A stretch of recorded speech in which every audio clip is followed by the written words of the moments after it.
Protecting your identity is something that we talk about all the time. Today, I want to take just a few minutes and talk about how we can further protect our identities when it comes to filing our tax returns.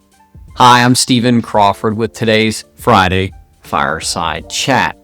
And what I want to talk to you about is a thing called the IP PIN. Identity theft is on the rise, and the IRS is encouraging taxpayers to take a really simple step to protect themselves, and it's called getting an IP PIN.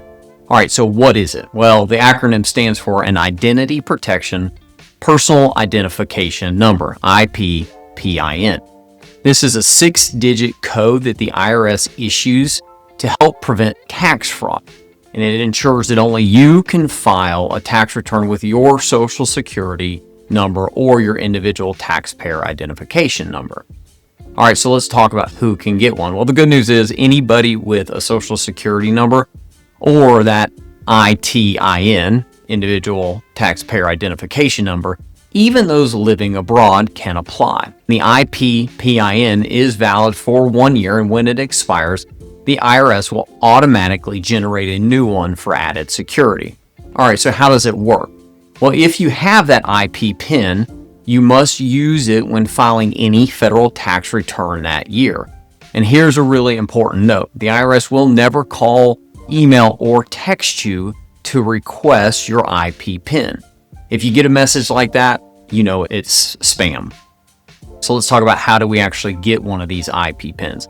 The fastest way to get it is through your IRS online account. Just log in, head to your profile page, and request one. If you don't have an IRS account, you will need to register and validate your identity. But before you start, you'll want to make sure that you do review the IRS identity verification requirements so that you are prepared with the right documents.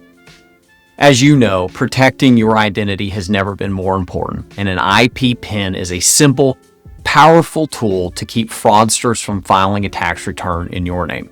Head over to irs.gov to get started on that layer of protection. If you found this video useful, please be sure to click like and subscribe below. If you have any questions about identity protection or on how to get your IP-PIN, give us a call. We're happy to help. Have a good one.